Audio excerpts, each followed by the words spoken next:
নির্বাচন বোর্ড, নির্বাচন appeal board, Dhaka কেন্দ্রের নির্দেশ মোতাবেক এখন পর্যন্ত নির্বাচনের তার প্রান্তে এসে পৌঁছেছি।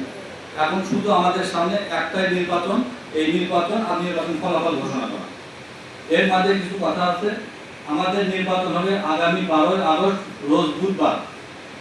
স্থান কিছু মিলনায়তন, সকাল 9টা হতে বিকাল 4টা পর্যন্ত বিরতিহীনভাবে ভোট গ্রহণ চলবে।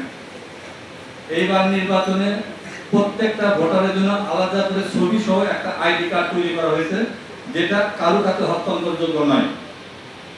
এই কার্ডটা অফিসে থাকবে আগামী শনিবার দুপুর 2টা থেকে সন্ধ্যা পর্যন্ত। আপনারা নিজ দায়িত্বে এসে খাতায় সিগনেচার করে কার্ড নিয়ে যাবেন।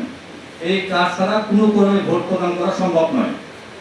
একজনের কার্ড আরেকজনের কাছে দেওয়া যাবে না। এই কারণে গত চেম্বারের নির্বাচনে এই কার্ড নিয়ে অনেক সমস্যার সৃষ্টি হয়েছে। আমরা চাই না আমাদের মধ্যে এই সমস্যাটা আবার চলে আসুক। কাজে একটু কষ্ট করে হলেও আপনারা চারতলায় যাবেন নতুন অফিস করতে, অফিসটাও দেখে আসবেন, অফিসের সঙ্গে মহব্বত থাকবে। আর আপনারা নিজ দায়িত্বে ওই আপনাদের নামের পাশে সিগনেচার করে তারটা উঠে নিয়ে আসবেন।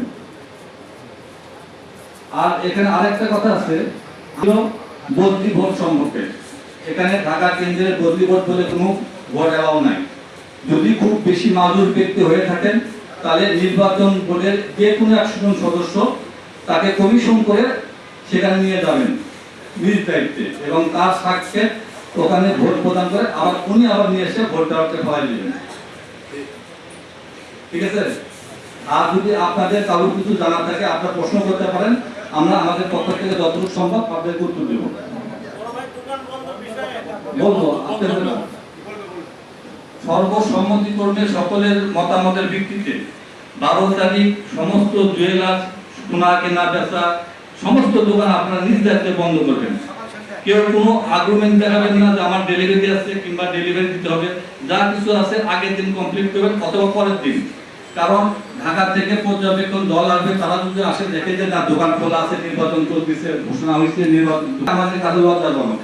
আপনাদের কাছে আবার একটা বিনীত অনুরোধ, ভোটের দিন আজ পর্যন্ত আপনারা যে সহযোগিতা আমাদেরকে করেছেন, এই সহযোগিতা ভোট পর্যন্ত এবং ভোটের পরবর্তীতে এটা বজায় রাখবেন, যাতে আমরা সুশৃঙ্খল একজন ব্যবসায়ী এটা যেন ঢাকা পর্যবেক্ষণ দল বুঝতে পারে। আরো অভিনন্দন জানাই যারা বিনা প্রতীক, যাতে তারা এখানে এসে বোর ফিল না করে, কারণ তারা এখানে কাউকে চেনে না।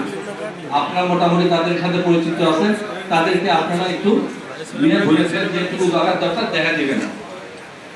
সর্বশেষ সবার সুস্বাস্থ্য কামনা করে আমি আমার সংক্ষিপ্ত বক্তব্য শেষ করলাম। আসসালামু আলাইকুম।